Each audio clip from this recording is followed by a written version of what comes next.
नमस्कार, आज हम हैं डॉक्टर रेणु रैना सहगल जी के साथ में, जो कि डैफोडिल्स बाय आर्टेमिस हॉस्पिटल में स्त्री और प्रसूति रोग विशेषज्ञ हैं। डॉक्टर रेणु, बहुत बहुत स्वागत है आपका। डॉक्टर रेणु, प्री कोविड और पोस्ट कोविड प्रेगनेंसी और स्त्रियों के रोग में क्या बदलाव आए हैं? स्त्री रोग में तो कोई बदलाव नहीं आया है। हमारा ट्रीटमेंट करने का नज़रिया और थोड़ा ढंग में थोड़ा बहुत बदलाव आया है, क्योंकि जैसे जैसे सिनेरियो चेंज हुआ है वैसे वैसे हमें भी उसके साथ अडेप्ट करना पड़ रहा है। सो बिकॉज कोविड संक्रमण और हॉस्पिटल में कोविड पेशेंट्स आने की वजह से थोड़ा प्रेग्नेंट पेशेंट्स जो कि थोड़ा डर रहता है कि अगर हम हॉस्पिटल में जाएंगे तो कहीं कोविड पेशेंट्स के साथ इंटरेक्ट ना करें, या उनको थोड़ा सा घबराहट होती है। तो उसकी वजह से आर्टेमिस हॉस्पिटल, जो कि एक टेरिशरी केयर हॉस्पिटल है जिसमें अभी तक 10,000 से भी ज़्यादा डिलीवरीज हो चुकी हैं, और हमने नर्सरी में अपने अबाउट 1500 प्रीटर्म बेबीज़ को सक्सेसफुली रिससिटेट किया है। एक और भी चीज़ देखी गई है कि बहुत सारे लोगों में जब वो कंसीव सही तरह कर लेते हैं, सब कुछ सही चल रहा होता है, प्रिकॉशंस भी ले रहे होते हैं, कभी कभी जिस तरह से वो चाहते हैं अपने बच्चे को, वो चीज़ें नहीं हो पाती हैं, उसमें कुछ कॉम्प्लिकेशंस हो जाती हैं। सारे प्रिकॉशंस लेने के बावजूद भी ऐसा क्यों होता है? सबसे पहले तो 2-3 चीज़ें हैं इसमें। एक तो इंडिया में प्री कंसेप्शनल काउंसलिंग, मतलब प्रेग्नेंट होने से पहले अपने आप को एक हेल्थ चेक कराने का कोई कॉन्सेप्ट ज़्यादा नहीं है। मतलब अब लोग चेक कराते हैं, लेकिन जब भी आप कोई प्रेगनेंसी प्लान करें, हम यही एडवाइस करते हैं कि आप अपने कुछ टेस्ट जो बहुत ज़रूरी हैं, जैसे थैलेसीमिया का टेस्ट ज़रूरी है, आपका ब्लड ग्रुप ज़रूरी है, आपका थायराइड जानना ज़रूरी है, आपका शुगर जानना ज़रूरी है। ये कुछ बेसिक टेस्ट आपके पास ज़रूर होने चाहिए, क्योंकि अगर आप इनमें से किसी भी बीमारी में कंसीव करते हो, उसको बाद में ट्रीट करने में और पहले से ट्रीटमेंट लेने में बच्चे पे असर में बहुत फ़र्क होता है। अगर आप पहले से ट्रीटमेंट ले रहे हैं, लाइक थायराइड की बीमारी हम मान लें, नॉर्थ इंडिया में थायराइड, हाइपोथायराइडिज्म बहुत हाई है, बहुत सारे लोगों को होता है।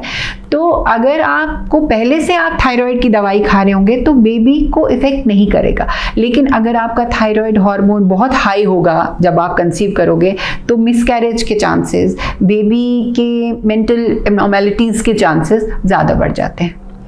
ठीक है, तो ये सब कॉन्सेप्ट आना बहुत ज़रूरी है। दूसरा ये है कि आपका एक स्टैंडर्ड ऑफ केयर, जो कि वर्ल्ड वाइड एक स्टैंडर्ड केयर चुना गया है, उसको पूरे को फॉलो करना बहुत ज़रूरी है।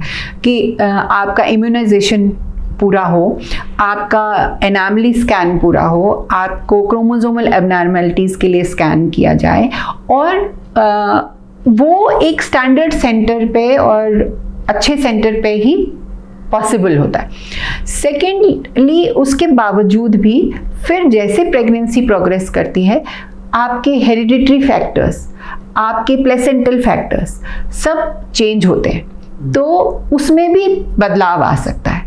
तो कोई भी नॉर्मल प्रेगनेंसी जो बिल्कुल नॉर्मल है शुरुआत में, वो कहीं भी आगे जाके कॉम्प्लिकेट हो सकती है। तो उस कॉम्प्लिकेशन के लिए भी आपके पास एक बैकअप होना बहुत ज़रूरी है। इसीलिए आर्टेमिस में डैफोडिल जब हमने खोला तो हमारे पास एक बैकअप है। ये एक बुटीक बर्थिंग सेंटर नहीं है, इसके पास आर्टेमिस के बड़े हॉस्पिटल का ब्लड बैंक का बैकअप है, आईसीयू के डॉक्टर का बैकअप है।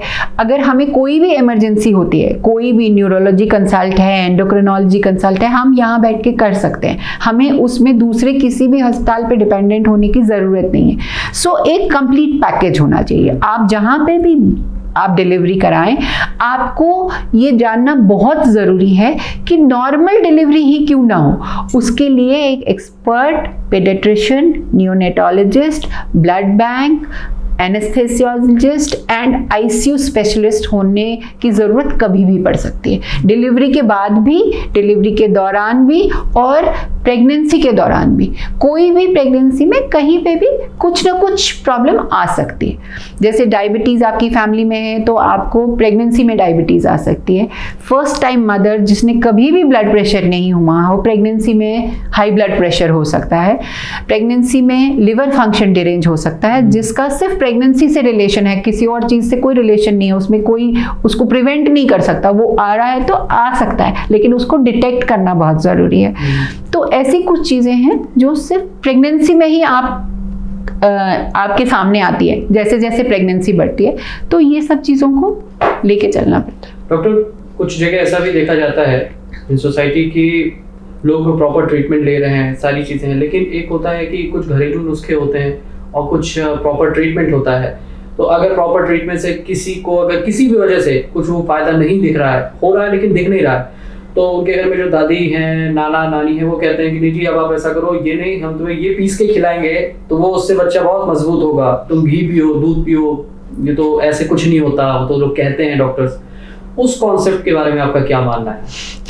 मैं बिल्कुल दादा दादी मतलब नानी और दादी के नुस्खों को बिल्कुल नकारती नहीं हूँ, बिकॉज उनका भी एक एक्सपीरियंस होता है और वो भी हमें मान के चलना होता है कि उन्होंने भी कुछ कुछ तो देखा होता है, जिससे हम उनके कुछ चीज़ें बिल्कुल ठीक होती हैं बट कुछ चीज़ें बिल्कुल ही बेसलेस होती हैं। तो अब हमें ये देखना होता है कि हम किस चीज़ को माने और किस चीज़ को नहीं माने। जैसे मैं आपको कुछ चीज़ें बताती हूँ जो दादी नानी के नुस्खों में बिल्कुल ठीक है। जैसे हमारी दादी नानी हमें बोलती हैं, जब भी हमारी प्रेगनेंसी 9 मंथ में आ जाती है तो वो बोलती है पोछा लगाओ। वो पोछा लगाने का जो कॉन्सेप्ट है वो बिल्कुल ठीक है। आजकल जो ये क्लासेस होती हैं, नमाज classes, breathing classes, yoga exercises, pelvic exercises, अगर आप पोछा लगाओगे उस सब में वो शामिल है। अच्छा, तो वो कॉन्सेप्ट बिल्कुल ठीक है, लेकिन अब वो हर किसी प्रेग्नेंट लेडी को पोछा लगवाते हैं। अब कुछ प्रेग्नेंट लेडीज ऐसे हैं जिनका बच्चा उल्टा है, ब्रीच है, जिनका हवलनाल नीचे है, प्लेसेंटा प्रीविया है, उनको वो नहीं करना है क्योंकि उनके लिए वो डेंजरस है। अच्छा। तो किस में करना है और किस में नहीं करना है ये हमें सोचना है। बिल्कुल। डॉक्टर, डाइट प्लान के बारे में आपका क्या कहना है? जैसे मैंने भी आपको बोला कि दादी नानी के लिए कहते हैं कि आप दूध पियो, दही खाओ, ये सब करो। दूध पियो, दही खाओ, मैं बिल्कुल दादी नानी से एग्री करती हूँ क्योंकि हमारा कैल्शियम रिक्वायरमेंट प्रेगनेंसी में बहुत बढ़ जाता है। तो दूध दही बिल्कुल सही है, खाना चाहिए। जिस तरह से आजकल मतलब दूध आते हैं, क्योंकि नेचुरल वाले होते नहीं, ज्यादातर सिंथेटिक ही होते हैं, तो उस केस में आपका क्या मानना है? तो आई विल, अब उसमें तो हमको नेचुरल, यूजुअली जितना भी नेचुरल चीज़ें आप ले सको उतना ज़्यादा अच्छा होता है। अब ये भी है कि जैसे कुछ लोगों को दूध से बहुत वॉमिटिंग होता है प्रेगनेंसी में, अब आप उसको दूध पिलाते रहोगे तो वो वॉमिट ही करती रहेगी, बल्कि जो उसका नॉर्मल खाना है वो भी निकल जाएगा। तो उसको फोर्स नहीं करना है, आप दूध की जगह उसको उसी दूध का पनीर बना के खिला दो, आप दही बना के खिला दो, ठीक है। उस दूध को किसी और वे में देखो कि आप ले सकते हो, ठीक है। मे बी आपको खीर पच जाए और दूध नहीं पचे, यू नो, ऐसा वाला कुछ दलिए में डाल के खिला दो। सो थोड़ा मॉडिफिकेशन आपको उस प्रेग्नेंट पेशेंट के हिसाब से करना पड़ता है, उसकी रिक्वायरमेंट को देखना पड़ता है। It is not a one size fits all, सबके लिए नहीं है। बट ओवरऑल हम यही बोलेंगे आहार में कि पौष्टिक आहार में हमारे यहाँ पे घी का कॉन्सेप्ट बहुत ज़्यादा है और जूस का कॉन्सेप्ट बहुत ज़्यादा है। तो घी और जूस पौष्टिक आहार नहीं है, ये मैं सबको बताना चाहूँगी। मॉडरेट क्वांटिटी में, मतलब जो हम खाते हैं घी में, आप थोड़ा सा घी खा लें, बट आप बहुत सारा गिलास भर घी पी जाएंगी तो वो अच्छा नहीं है। उससे ज़्यादा अगर आप गिलास भर दाल पी जाएंगी तो मैं ज़्यादा खुश रहूँगी। प्रोटीन पे ज़्यादा कॉन्सेंट्रेट करें, वेजिटेबल्स और फ्रूट, होल फ्रूट पे ज़्यादा कॉन्सेंट्रेट करें। जूस में बहुत सारा शुगर होता है, इट इज़ कॉन्सेंट्रेटेड शुगर। तो अगर आप 6 मौसमी का जूस पी जाओगे, मैं प्रेफर करूँगी कि आप 2 मौसमी खा जाओ विद द होल रफेज, जिससे कि आपका इंटेस्टाइन भी ठीक वर्क करेगा, शुगर स्पाइक भी नहीं होगा। तो ऐसे थोड़े मॉडिफिकेशंस आप अपने डाइट में करोगे तो बेटर है। जितनी भी हरी सब्जियां हैं, जितनी भी कलर्ड वेजिटेबल्स हैं, जितने भी जो भी आपको सब्जी मंडी में रंग दिखते हैं, वो सब रंग आप ले आओ, वो सब रंग आपके लिए अच्छे हैं। एक आपसे मैं बहुत ही जनरल सा सवाल करना चाहता हूँ, सबकी तरफ से ही है कहीं ना कहीं, कि पहले देखा जाता था शादियाँ बहुत जल्दी होती थी, बच्चे जल्दी हो जाते थे, सारी चीज़ें थी। अब बिजी लाइफ की वजह से लोग शादियां लेट से कर रहे हैं और बच्चे उससे भी ज्यादा लेट से। लोग कहते हैं कि शादी के 4 साल, 5 साल, 6 साल के बाद हमें करियर बनाना है, करियर बनाना है। तो क्या एक राइट एज होती है? हाँ, बिल्कुल राइट एज होती है। एज होती है जिसमें कि आपको अगर उस समय आप प्लान करते हैं तो वो फिर एक प्रॉब्लम आगे जाके कम, हाँ, यस, बिल्कुल ठीक है, बिल्कुल सही बात है। हम ये मानते हैं कि अगर आप अपनी प्रेगनेंसी 25 इयर्स से लेके 35 इयर्स के बीच में प्लान करते हो तो वो ज़्यादातर हेल्दी होती है, ज़्यादातर। उसमें भी किसी ना किसी में कुछ ना कुछ प्रॉब्लम आ सकता है, but overall that is the best age to conceive. जब जो पुराने ज़माने में बहुत यंग एज होती थी 18-20 साल, तो उनकी बॉडी इतनी डेवलप नहीं होती डिलीवरी के लिए, तो वो भी गलत है। तो मिनिमम 21 से ऊपर ही हो तो ज़्यादा अच्छा है, 25 हो तो ज़्यादा अच्छा है।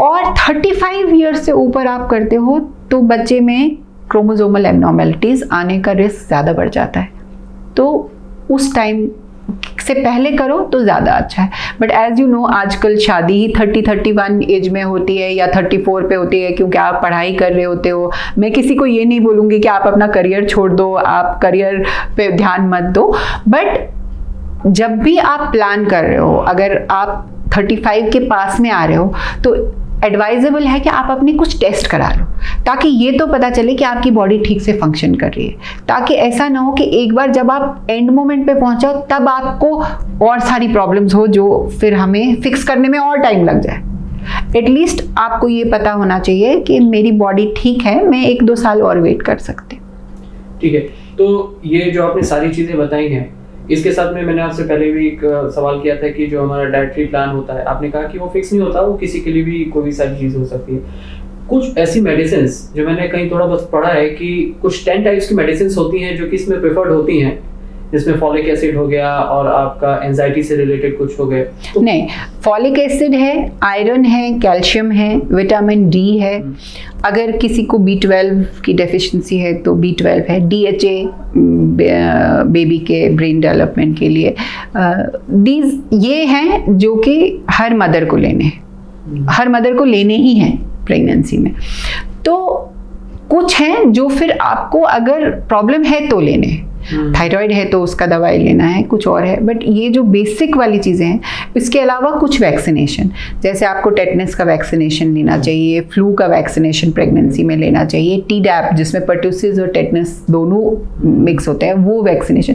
सो दीज आर 3 एसेंशियल इम्यूनाइजेशन जो हमें प्रेगनेंसी में लेनी ही चाहिए। अच्छा, और अगर कंसल्टेशन के बाद कोई अगर टाइम से उस चीज़ को नहीं ले पा रहा है, कुछ जगह ऐसा देखा जाता है कि लोग लेट हो गए, अवॉइड करते हैं और वो फिर अपनी कहीं ना कहीं फिर मेडिसिन यूज करते हैं कि XYZ रीजन से वो दूर पड़ रहा है, नहीं आ पा रहे हैं, तो उससे कितने मतलब क्या चांसेस होते हैं कि बच्चे पे असर पड़ सकता है और नुकसान हो सकता है। जैसे छोटी सी चीज़ है, अगर आप अपनी आयरन टाइम से नहीं खा रहे हो और आपको एनीमिया हो गया तो बच्चे का ग्रोथ इफेक्ट होगा, वेट इफेक्ट होगा, और आपको खुद के लिए आपका हार्ट पे लोड पड़ेगा, तो हार्ट फेलियर का रिस्क तक चला जा सकता है। मतलब वहाँ तक जा सकता है, हर कोई वहाँ तक नहीं जाता बट जा सकता है अगर आपने ध्यान नहीं दिया उसको। तो हर चीज़ को एक टाइम पे करने का, आप कहीं पे भी देखोगे कुछ एंटीनेटल विजिट्स तो बिल्कुल एसेंशियल ही हैं, मतलब वो करने ही हैं आपको, उससे कम आप नहीं कर सकते। मेरे अभी आखिरी के 2 सवाल हैं आपसे। पहला सवाल ये कि पहले के समय में जब बच्चे होते थे तो उन्हें वेंटिलेटर पे नहीं रखा जाता था, बहुत ही बेसिक सा सवाल है। आजकल हर दूसरा बच्चा या हर बच्चे को ऑलमोस्ट पैदा होने के बाद वेंटिलेटर पे वो चला जाता है, कुछ XYZ रीजन से, सांस नहीं ले पा रहा है, कुछ भी रीजन है। ऐसा क्यों होता है? नहीं, ये कॉन्सेप्ट गलत है। जैसे पहले लोग बोलते हैं, एक भी कॉन्सेप्ट है कि अरे पहले तो सारे बच्चे घर में होते थे, है ना, ये कॉन्सेप्ट आपने सुना होगा। तब तो कोई डॉक्टर के पास नहीं जाता, तब तो किसी का ऑपरेशन नहीं होता था। लेकिन उस टाइम में कितनी ही मदर्स की डेथ होती थी। बिल्कुल, मतलब हमारे इंडिया में ही मैटरनल मोर्टेलिटी, जिसमें हम प्रसव के वक्त मदर की डेथ होना एक बहुत आम सी बात थी। हर किसी के घर में, हमारे दादा के टाइम में अगर आप देखोगे, मतलब दादाजी की जनरेशन में, हर किसी के घर में 8-9 बच्चे होते थे, उसमें से 3-4 बच्चे मर जाते थे। हाँ, बिल्कुल बिल्कुल। 3-4 जिंदा रहते थे। हाँ। वो कोई नहीं समझता कि वो जो लॉसेस हैं वो अब नहीं होते। अगर तब 7वें महीने में 8वें महीने में बच्चा होता था तो वो बचता ही नहीं था। आजकल हमारे पास ऐसे साधन हैं कि हम 6 महीने के बच्चे को भी बचा लेते हैं। अच्छा, ठीक है, हमारे हॉस्पिटल में कितने ही 500 to 600 ग्राम्स के बेबीज घर गए, जो कि मतलब वर्ल्ड में भी यही कॉन्सेप्ट है। ये ऐसा नहीं कि अमेरिका और वहाँ इंग्लैंड में आपको इससे ज़्यादा अच्छा नर्सरी बैकअप मिलेगा। So we have world class facilities now available in India. तो ये नहीं है कि हर कोई बच्चा वेंटिलेटर पे जाता है। पॉइंट ये है कि जो आपको जो नज़र में आता है, जो नॉर्मल डिलीवरीज हो जाती हैं और जो बच्चे चले जाते हैं, उनके बारे में जिक्र नहीं होता है। जो वेंटिलेटर पे चला गया उसी के ज्यादा पता चलता है, अरे यार उसका बच्चा तो वेंटिलेटर पे है ना। ये जनरली देखा जाता है कि लोगों के कुछ डेफिशिएंसी, जैसे मैंने आपसे पहले ये जो मेरा सवाल था ये इसी से रिलेट कर रहा था कि लोग अक्सर ध्यान नहीं देते हैं, प्री टर्म बेबीज होते हैं, डायबिटीज वाले पेशेंट्स की मदर्स होते हैं, उनको वेंटिलेटर पे जाने के ज्यादा चांसेस, वो चले जाते हैं, उसके बाद फिर वो आगे जाके भी शायद कुछ। और आखिरी सवाल ये है कि अभी जो एक और भी कॉमन चीजें देखी जा रही हैं कि बच्चा जब पैदा होता है तो उसके हार्ट में एक होल हो रहा है, बहुत सारी जगह देखा जाता है, और कभी कभी बच्चों के लंग्स डेवलप नहीं हो रहे हैं, हार्ट में उनके होल है। तो ये किस रॉन्ग स्टेप से? नहीं, रॉन्ग स्टेप से नहीं है।